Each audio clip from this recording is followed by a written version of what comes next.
Hello guys. तो आप लोगों को मैं आज एक काम दे रही हूँ और आप लोगों का काम ये है, जो लोग भी ये वीडियो देख रहे हैं आप लोग मुझे ये बताओगे कमेंट बॉक्स में कि आपके लिए ये वीडियोस हेल्पफुल हैं। आपको ऐसी और वीडियो चाहिए टॉपिक वाइज जिसके अंदर राजस्थान जीके के मैं इंपॉर्टेंट सवाल करवाऊँ। अगर हाँ तो ही ये वीडियोस अपलोड करने का कोई मतलब है, और अगर ना तो फिर मैं आपको पढ़ाती हूँ ना कि खुद से खुद पढ़ती हूँ। राइट, अगर खुद से खुद भी अगर पढ़ना होगा तो मैं तो फिर डायरेक्ट अपने इंटरेस्ट के हिसाब से कुछ भी पढ़ सकते हो ना। राइट, तो आप लोगों के लिए ही ये सीरीज चलाई जा रही है कि आपकी थोड़ी बहुत हेल्प हो जाए। वाकई में एक सवाल बहुत इंपॉर्टेंट है। तो बस आपसे एक, देखो मेरे से हाथ ढंग से नहीं बनेंगे, पर हाथ जोड़ के विनती है कि कमेंट बॉक्स में आप मुझे ज़रूर बता दें कि आपको ऐसी वीडियोस चाहिए या नहीं चाहिए। ठीक है, क्योंकि फालतू में मेहनत करने का क्या सेंस नहीं, कोई मतलब नहीं है ना। तो आप लोग पढ़ोगे तो ठीक है। और हाँ, राजस्थान जीके तो सब में कॉमन होगी, तो ये आप पढ़ सकते हो। अब देखो, आज अपना टॉपिक है प्राकृतिक और भौगोलिक भूभाग। ये सेकंड टॉपिक है, फर्स्ट टॉपिक मैंने आपको करवा दिया था। पहला टॉपिक था भौगोलिक परिदृश्य वाला। ठीक है, तो प्राकृतिक एवं भौगोलिक भूभाग। तो निम्न में से कौन सा युग्म सही है? आपको यहाँ पे मरुस्थल क्षेत्र का प्रतिशत दे रखा है और आपको जनसंख्या का प्रतिशत दे रखा है। ठीक है, तो आपसे पूछा है कि कौन से मरुस्थल में कितने प्रतिशत जनसंख्या है, ये आपको सही वाला चुनना है। ठीक है, तो ऑब्वियस से सही है तो एक ही सही होगा, बाकी सब तो गलत है। तो इसके अंदर ऑप्शन वन करेक्ट हो जाएगा कि 60% मरुस्थल क्षेत्र है और इसके अंदर 40% जनसंख्या रहती है राजस्थान की। ठीक है, राजस्थान के भूभाग के क्षेत्रफल का कितना भाग रेगिस्तान है? तो राजस्थान का जो टोटल भूभाग का एरिया है, आपने जैसे मैप वगैरह देखते हो तो ये पूरा जो भी है ये भूभाग वाला एरिया, इसका कितना परसेंट है, मतलब इसका कितना मान लोगे कि मतलब कितना क्षेत्रफल है जो रेगिस्तान है? आपको पता है ना, यहाँ पे पश्चिम की तरफ रेगिस्तान है।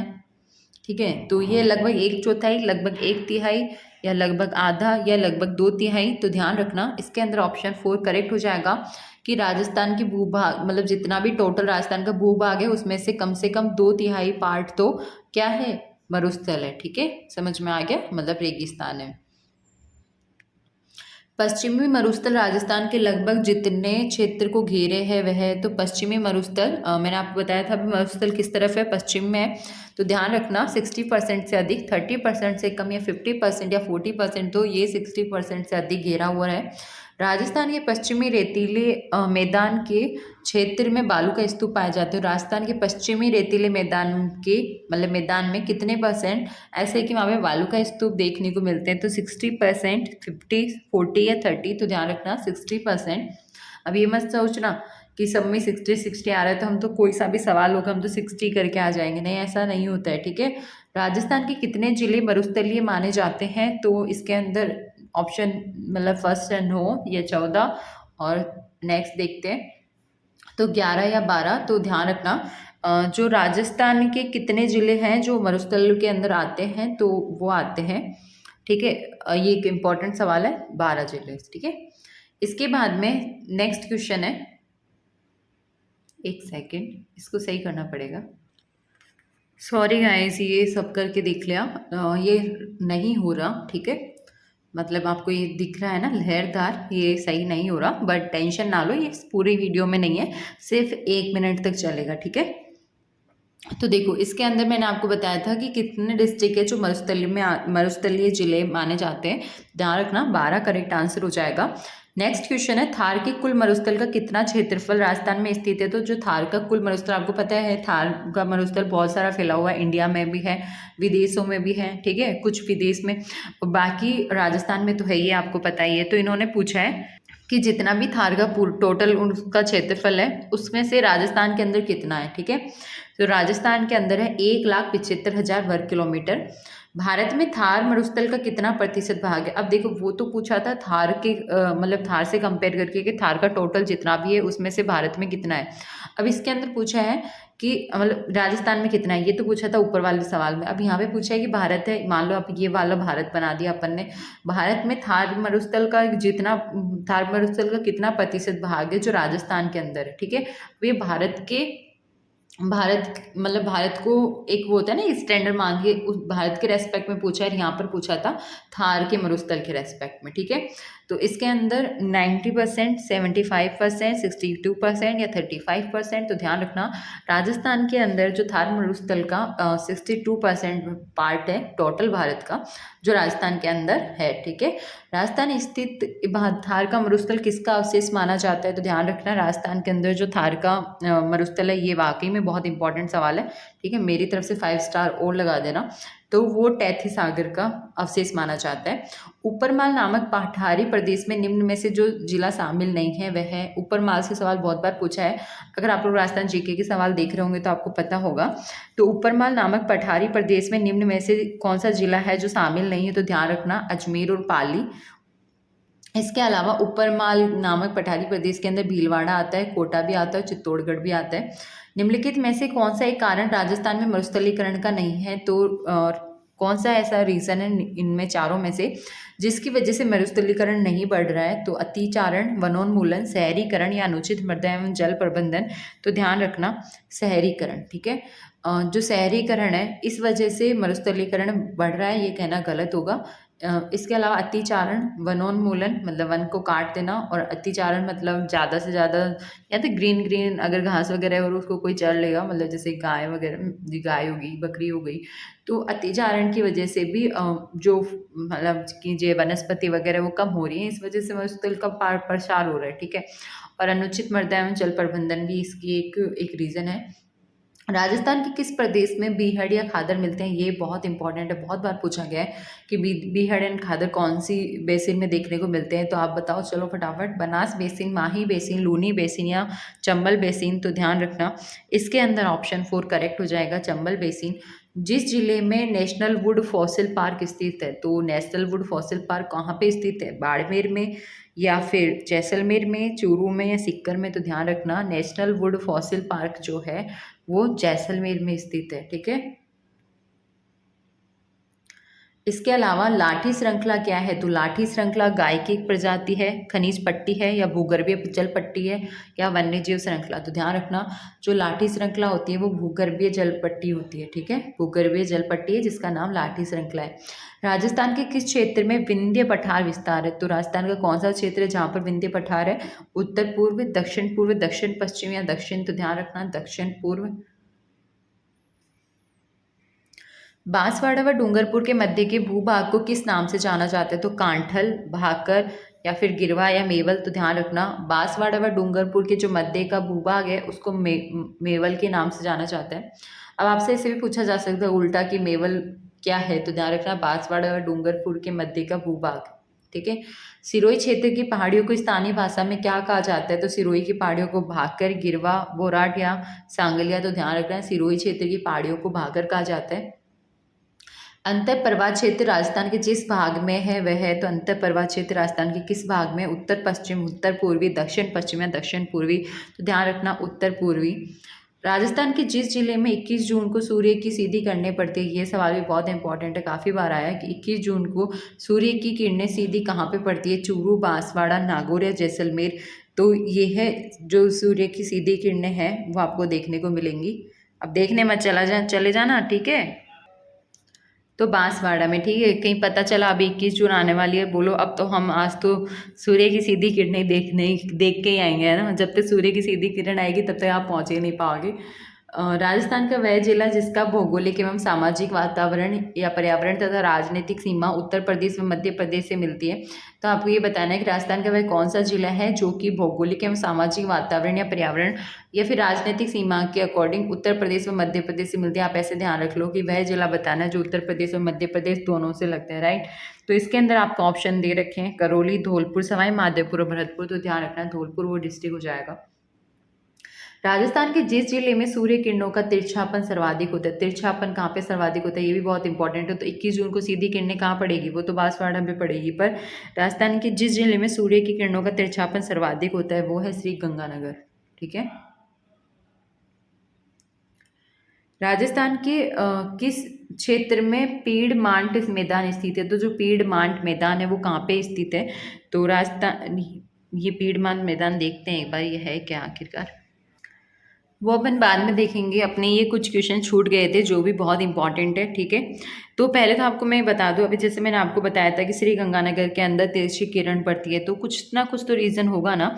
तो सूर्य की रेखाएं क्या है ना कि कर्क रेखा पर सीधी पड़ा करती है, और जिस जिले की दूरी सबसे ज़्यादा होगी कर्क रेखा से, तो वहाँ पे सूर्य की किरणें किरणें जो है सर्वाधिक तिरछी पड़ेगी। क्योंकि आपको पता होगा, जैसे मान लो ये अपना राजस्थान है, मानना है, अब ये मत बोलना मैम नहीं है, तो ये आपको पता है ना, कर्क रेखा यहाँ नीचे से गुजरती है और श्री गंगानगर इस तरफ होता है। तो श्री गंगानगर की दूरी सबसे ज़्यादा हुई ना इस कर्क रेखा से, इसी वजह से श्री गंगानगर के अंदर तिरछी रेखाएं पड़ती हैं सर्वाधिक।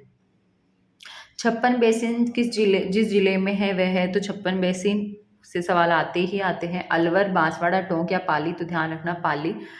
छप्पन का मैदान राजस्थान के किस भाग में स्थित है? तो देखो, अभी छप्पन बेसिन की बात हुई थी, तब हमने पाली डिस्ट्रिक्ट की तरफ गए, तब यहाँ पे पूछा इन्होंने कि छप्पन का मैदान किस भाग में स्थित है। तो उत्तरी भाग में, दक्षिणी भाग में, पूर्वी भाग में या पश्चिमी भाग में? तो ध्यान रखना दक्षिणी भाग में। राजस्थान में छप्पन का मैदान किस नदी के बेसिन में स्थित है? तो छप्पन का मैदान जो है वो कौन सी नदी के बेसिन में? बनास, चंबल, लूणी या माही? तो ध्यान रखना माही नदी के। आकल मतलब जैसलमेर जिससे संबंधित है वह है, तो आकल जैसलमेर में क्या है? जस्ता खनन है, मैग्नीज खनन है, या राष्ट्रीय मरुद्यान है, या फिर काष्ठ जीवाश्म उद्यान है? तो आकल जैसलमेर में आपको काष्ठ जीवाश्म उद्यान देखने को मिलेगा, ठीक है।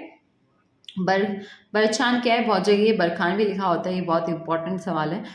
विशेष आकृति के बालों के टीले, या फिर राजस्थानी महिला की एक विशेष पोशाक है, या राजाओं द्वारा सैनिकों को युद्ध में जाते समय दिया जाने वाला प्रतीक चिन्ह है, या फिर सामूहिक रूप से नाच गाने के साथ फसल काटना? तो ये क्या है? यह है विशेष आकृति के बालों के टीले, ठीक है।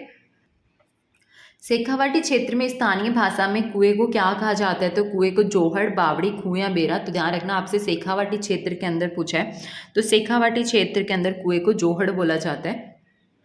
हाड़ौती के पठार में राजस्थान का कौन सा क्षेत्र सम्मिलित है? तो हाड़ौती के पठार की में राजस्थान का कौन सा, मतलब हाड़ौती का पठार कौन से क्षेत्र में पड़ता है? तो दक्षिणी पूर्वी, दक्षिणी, दक्षिणी पश्चिमी या फिर उत्तरी पूर्वी? तो ध्यान रखना दक्षिणी पूर्वी में पड़ता है, ठीक है। राजस्थान के किस क्षेत्र में पिडमांट मैदान स्थित है? तो मैंने आपको कहा था ना, ये बीच में पहले रह गया था। तो उत्तर पूर्व, पूर्वी मैदानी प्रदेश, दक्षिण या फिर दक्षिण मैदानी प्रदेश? तो ध्यान रखना पूर्वी मैदानी प्रदेश।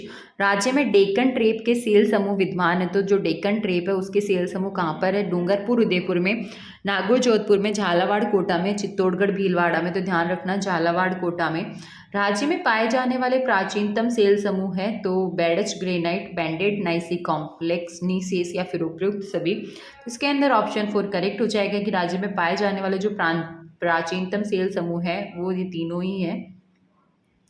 मालानी आग्नेय सेल समूह के कारण पनपा है, मतलब जो मालानी है वो कौन से आग्नेय सेल समूह के कारण पनपा है? मकराना, संगमरमर, कोटा स्टोन, सीकर पायराइट या जालोर ग्रेनाइट? तो यह जालोर ग्रेनाइट की वजह से फेमस हुआ है। प्रतापगढ़ किस क्षेत्र का भाग है? तो प्रतापगढ़ कौन से क्षेत्र में आता है? कांठल का मैदान, पोराट पठार, गोंडवाना लैंड या फिर छप्पन का मैदान? तो ध्यान रखना ऑप्शन 1 करेक्ट हो जाएगा, कांठल का मैदान। ये सवाल भी बहुत इंपॉर्टेंट है। राज्य के किस भाग में जनसंख्या घनत्व सर्वाधिक है? तो राजस्थान के पूर्वी मैदानी भाग में, दक्षिण पूर्वी पठार भाग में, या उत्तर पश्चिमी मरुस्थलीय भाग में, या मध्यवर्ती अरावली पर्वतीय प्रदेश में? तो ध्यान रखना जो पूर्वी मैदानी भाग है उसके अंदर जो राजस्थान के राज्य के जो जनसंख्या घनत्व है वो सर्वाधिक है, ठीक है। जैसलमेर जिले में स्थानांतरित होने वाला बालू का स्तूपों को स्थानीय भाषा में क्या कहा जाता है? तो गोरवा, मगरा, उपरमाल या धरियन? तो ध्यान रखना जैसलमेर जिले में जो स्थानांतरित होने वाले बालू का स्तूप है उसको बोला जाता है धरियन। रेगिस्तान का मार्च किसे कहते हैं? ये भी काफ़ी इंपॉर्टेंट है। तो रेगिस्तान का मार्च, रेगिस्तान का आगे बढ़ना, फाल्गुन, रेगिस्तान में पेड़ पौधे लगाना, या मार्च का महीना? तो अगर कोई मार्च का महीना सोच रहा है तो वो तो भाई साहब क्या ही बताऊँ, उसका तो भगवान ही मालिक है। तो रेगिस्तान का आगे बढ़ना, ठीक है, क्या कहलाता है? तो रेगिस्तान का मार्च कहलाता है। राजस्थान के उत्तर पश्चिम मरुस्थलीय भाग में वर्षा का जल भर जाने से बनी अस्थायी झीलें या दलदली भूमि को क्या कहा जाता है? तो देखो, उत्तर पश्चिमी मरुस्थलीय भाग के अंदर जब वर्षा होती है तो वर्षा आपको पता है बारिश के साथ में क्या आएगा? पानी आएगा, मतलब जल आएगा। तो जल जब भर जाता है तो अस्थायी झीलें या दलदली भूमि बन जाती है, उसको क्या बोला जाता है? रन, सेम, भाकर या से? तो ध्यान रखना रन बोला जाता है। आपसे उल्टा भी पूछा जा सकता है कि रन क्या है, तो ध्यान रखना जब वर्षा ऋतु के अंदर जल भर जाता है मरुस्थल में तो वहाँ पे दलदली क्षेत्र या फिर झीलें बूंदें बन जाती है छोटी छोटी सी, उनको रन बोला गया है। राजस्थान के किन जिलों में रन का बाहुल्य, अब आपको मैंने बताते हैं रन क्या होता है, तो आप देख लेते हैं ये कहाँ कौन से डिस्ट्रिक्ट में देखने को मिलता है। तो जैसलमेर, जोधपुर, राजसमंद, उदयपुर, जालोर, सिरोही या बांसवाड़ा, डूंगरपुर। तो ये आपको सबसे ज़्यादा देखने को मिलता है जैसलमेर, जोधपुर के अंदर, ठीक है, क्योंकि आपको पता है रेगिस्तान में ही तो मिलेंगे। राजस्थान में पूर्ण मरुस्थल वाले जिले हैं तो बाड़मेर, जालोर, जैसलमेर, बाड़मेर या जालोर, जोधपुर या भरतपुर, पाली। तो देखना पूर्ण मरुस्थल वाले मतलब जहाँ पे तो भाई पूरे डिस्ट्रिक्ट में मरुस्थल ही फैला हुआ है, तो जैसलमेर और बाड़मेर। राजस्थान का पूर्णतः वनस्पति रहित क्षेत्र समगांव किस जिले में, तो समगांव कहाँ पर पड़ता है। और एक और चीज ये आपसे पूछ ले पूर्णतः वनस्पति रहित क्षेत्र कौन है, तो याद रखना समगांव। समगांव जो है शायद जहाँ पे वनस्पति का नामो निशान नहीं है, पूर्णतः वनस्पति रहित क्षेत्र है, ठीक है। और ये कौन से डिस्ट्रिक्ट में पड़ता है, तो जैसलमेर, इसके अंदर आपको ऑप्शन दे रखे हैं जैसलमेर, बाड़मेर, जोधपुर या बीकानेर। तो आप आइडिया भी लगा सकते हो जैसलमेर ही करेक्ट होगा, क्योंकि मरुस्थल में कहाँ वनस्पति है। संपूर्ण रेतीला मरुस्थल कहलाता है, तो संपूर्ण रेतीला मरुस्थल कहलाता है बरखान, अनुदैर्ध्य, ईर्ग या रेग। तो इसके अंदर हम रेग को करेक्ट करेंगे, क्योंकि जो संपूर्ण रेतीला मरुस्थल है उसको ईर्ग कहते हैं। अब आपसे पूछा जा सकता है ईर्ग क्या है, तो ईर्ग क्या है, रन क्या है, ये सवाल सच में बहुत इंपॉर्टेंट है। पवनों की दिशा में समानांतर बनने वाले स्तूप, भाई साहब ये सवाल तो भाई पूछो ही मत, आप बोलोगे मैम सभी इंपॉर्टेंट है क्या, इंपॉर्टेंट है बच्चा लोग तभी तो करवा रही हो ना। पवनों की दिशा में समानांतर बनने वाले स्तूप को कहते हैं अनुदैर्ध्य, थार का घड़ा या अनुप्रस्थ या बरखान। अगर आपको लग रहा हो ना कि मैम स्पीड थोड़ी फास्ट है, तो एक काम करना, या तो मुझे बोल देना कि मैम थोड़ा सा स्लो बोल दो, या फिर आप थोड़ा स्लो करके देख लेना, क्योंकि क्या है ना कि जीके की क्लास अगर आराम आराम से होती है तो फिर थोड़ी बोरिंग सी हो जाती है। इसी वजह से ट्राई करो जितना फास्ट हो सके। तो ध्यान रखना पवनों की दिशा में जो समानांतर बनने वाले स्तूप होते हैं उनको अनुदैर्ध्य। चंदन नलकूप स्थल जिसे मीठे पानी के लिए थार का गढ़ा कहा जाता है किस जिले में स्थित है, तो ये जो थार का गढ़ा कहा जाता है वो कहाँ पे है, जैसलमेर, बीकानेर, जोधपुर या उदयपुर। तो ध्यान रखना ये पड़ता है जैसलमेर के अंदर। हम्माद मरुस्थल का विस्तार किस किस जिलों में, तो हम्माद मरुस्थल का जो विस्तार है वो जैसलमेर, जोधपुर, बाड़मेर व जालोर में आपको देखने को मिलेगा। ओके। राजस्थान में वृहत सीमांत भ्रंश फैला है के सहारे, तो ये जो वृहत सीमांत भ्रंश है वो कहाँ किसके सहारे फैला हुआ है, तो बूंदी, सवाई माधोपुर की पहाड़ियाँ, चित्तौड़गढ़ के बेगू एवं उत्तरी कोटा के मध्य, या उपयुक्त दोनों, या शेखावाटी, टोरावाटी की पहाड़ियाँ। तो ध्यान रखना ये जो बृहत सीमांत भ्रंश है ना ये इन दोनों के सहारे फैला हुआ है, मतलब हम उपयुक्त दोनों करेंगे कि बूंदी, सवाई माधोपुर की पहाड़ियाँ और चित्तौड़गढ़ के बेगू एवं उत्तरी कोटा के मध्य। राज्य में तटीय कल्प मतलब टर्सरी के सेल समूह विद्यमान है, तो जो राजस्थान राज्य में तटीय कल्प है उसके सेल समूह कहाँ पर है, तो उदयपुर, राजसमंद में, कोटा, बूंदी में, बीकानेर, बाड़मेर में या जयपुर, सीकर में। तो ध्यान रखना बीकानेर, बाड़मेर में। राज्य में पाए जाने वाले प्राचीनतम सेल समूह है, तो बेडच, ग्रेनाइट, बैंडेड, नाइसिक, कॉम्प्लेक्स, नीसेस। ये सवाल पहले भी करवाया था मैंने आपको, तो उपयुक्त सभी सारा ही इंपॉर्टेंट है, ठीक है। प्राचीनतम सेल समूह है, बेडच, ग्रेनाइट भी है, नीसेस भी और बैंडेड, नाइसिक, कॉम्प्लेक्स भी है। राज्य में अवसादी सेल समूह मुख्यतः पाए जाते हैं, तो अवसादी सेल समूह कहाँ पाए जाते हैं, जैसलमेर बेसिन में, मारवाड़ बेसिन में, बाड़मेर बेसिन में या उपयुक्त सभी में। तो जो अवसादी सेल समूह है ध्यान रखना ये है सभी में ही देखने को मिलेंगे, जैसलमेर बेसिन में, मारवाड़ में, बाड़मेर में, ठीक है। राजस्थान के भौतिक विभागों में सर्वाधिक जैव विविधता किस विभाग में पाई जाती है, तो राजस्थान के भौतिक विभाग आपको पता है 4 है। यहाँ पे अभी ऑप्शन में इनमें से आपको ये बताना है कि सर्वाधिक जैव विविधता किस विभाग में कौन से मतलब पार्ट में पाई जाती है, तो मध्यवर्ती अरावली पर्वत क्षेत्र या पूर्वी मैदान क्षेत्र या दक्षिण पूर्वी पठारी भाग या उत्तर पश्चिमी मरुस्थलीय भाग। तो ध्यान रखना जो उत्तर पश्चिमी मरुस्थलीय भाग होता है भाग है इसके अंदर सर्वाधिक जैव विविधता देखने को मिलती है, ठीक है। आकल गांव जहां राजस्थान उनका एकमात्र जीवाश्म पार्क है, ये बहुत इंपॉर्टेंट है, आपसे पूछा जा सकता है एकमात्र मतलब जीवाश्म पार्क कहाँ है, तो ध्यान रखना आकल गांव में है। अभी आकल गांव जो है वो कौन से डिस्ट्रिक्ट में पड़ता है, तो आप कभी भी ऐसे सवाल पढ़ो तो जरूर गांव का नाम और जिला दोनों देख लेना, क्योंकि कभी गांव पूछ लेते हैं कभी जिला पूछ लेते हैं। तो जैसलमेर इसका करेक्ट ऑप्शन है। राजस्थान के सर्वाधिक क्षेत्रफल पर विस्तृत प्राकृतिक प्रदेश निम्नलिखित में से कौन सा है, तो राजस्थान का जो सर्वाधिक क्षेत्रफल है उस पर विस्तृत प्राकृतिक प्रदेश निम्न में से कौन सा है, तो पूर्वी मैदान प्रदेश या फिर दक्षिण पूर्वी पठारी प्रदेश या पश्चिम मरुस्थल प्रदेश या अरावली पर्वतीय प्रदेश। थोड़ा दिमाग लगाओ, इन्होंने पूछा सर्वाधिक क्षेत्रफल किसका है, तो ध्यान रखना पश्चिमी मरुस्थलीय प्रदेश, आधे से ज्यादा में तो मरुस्थल फैला हुआ है ना। राज्य की स्थलाकृति में किस प्रकार का भूभाग सबसे अधिक क्षेत्र में विस्तृत है, तो ध्यान रखना राज्य की जो स्थलाकृति है अगर हम उसकी बात करें तो इसके अंदर मरुस्थली, पर्वतीय, पठारी या मैदानी, तो मरुस्थली जो क्षेत्र है वो सर्वाधिक फैला हुआ है।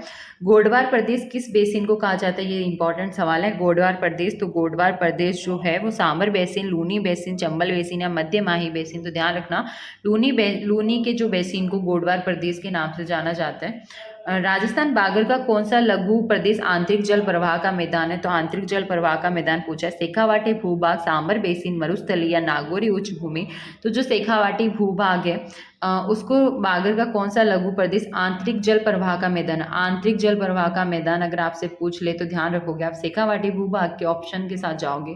जयसमंद से और आगे पूर्व में कटा फटा टीले नुमा अनियमित धरातल पाया जाता है, उसे क्या कहते हैं, तो देखो जयसमंद के आगे आपको ये स्थान देखने को मिलेगा, उसको क्या नाम है, उदयपुर बेसिन, जयसमंद बेसिन, गिरवा या लासड़िया का पठार, तो ध्यान रखना लासड़िया का पठार। इससे आपको ये भी आइडिया लग जाएगा लासड़िया का पठार कहाँ है, तो ध्यान रखना जयसमंद से आगे की ओर चलते हैं तो कटा फटा टीले नुमा अनियमित धरातल देखने को मिलता है, उसी को लासड़िया का पठार, लसाड़िया, आई थिंक लासड़िया लिखा हुआ है, आप लसाड़िया लासड़िया जो भी है, बस आपको ये चीज़ याद रहनी चाहिए, ठीक है। निम्नलिखित में से तस्तरी नुमा बेसिन में बसा हुआ नगर है, तो तस्तरी नुमा बेसिन में कौन सा नगर बसा हुआ है, उदयपुर, जयपुर, भीलवाड़ा, सीकर, तो ध्यान रखना उदयपुर।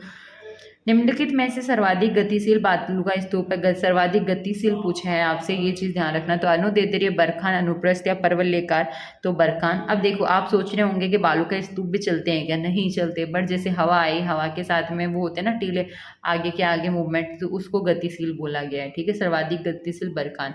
निम्नलिखित में से जैसलमेर में कौन से बालू का स्तूप है, तो जैसलमेर में कौन से बालू का स्तूप आपको देखने को मिलते हैं, तो अनुदैर्ध्य, बरखान, परवलय के अनुप्रस्थ, तो ध्यान रखना अनुदैर्ध्य टाइप के बालू का स्तूप आपको जैसलमेर में देखने को मिलेंगे। राजस्थान का कौन सा भौगोलिक अंचल प्राचीनतम है, तो राजस्थान का कौन सा भौगोलिक है जो मतलब सबसे ज़्यादा प्राचीनतम है, तो घग्गर का मैदानी अंचल, उत्तरी पूर्वी मैदान अंचल या अरावली पर्वतीय अंचल या थार मरुस्थल अंचल, तो इसके अंदर ऑप्शन 3 करेक्ट हो जाएगा, अरावली पर्वतीय अंचल, ठीक है। निम्नलिखित में से किस जिले में सभी प्रकार के बालू का स्तूप देखने को मिलते हैं, तो ऐसा कौन सा डिस्ट्रिक्ट है जहां पर आपको सभी तरह के बालू का स्तूप देखने को मिलेंगे, बाड़मेर, चूरू, जोधपुर या फिर जालोर, तो ध्यान रखना जोधपुर के अंदर सभी तरह के बालू का स्तूप देखने को मिलते हैं। मरुस्थलीय क्षेत्रों में सर्वाधिक हानि जिन बालू का स्तूपों से होती है वे कौन से हैं, तो आपको ऑप्शन दे रखा है अनुदैर्ध्य, अनुप्रस्थ, परवलय या बरखान, तो ध्यान रखना सबसे ज़्यादा हानि जिन बालू का स्तूपों की वजह से होती है वो है बरखान, ठीक है। पश्चिमी मरुस्थल में विद्यमान विविध धरातलीय स्वरूपों में किसकी प्रधानता है, तो जो पश्चिमी मरुस्थल के अंदर मतलब जो धरातलीय स्वरूप है तो उसके अंदर सबसे ज़्यादा क्या है, तो ग्रेनाइट युक्त पहाड़ियों की या रण क्षेत्रों की, बालू का स्तूपों की या खारे पानी की झीलों की, तो रण क्षेत्र मैंने आपको बताया था ना, वर्षा ऋतु के अंदर जो दलदली क्षेत्र हो जाता है उसकी बात हो रही है, तो ध्यान रखना इसके अंदर ऑप्शन 3 करेक्ट होगा कि पश्चिमी मरुस्थल के अंदर सबसे ज़्यादा क्या देखने को मिलते हैं, तो बालू का स्तूप देखने को मिलते हैं।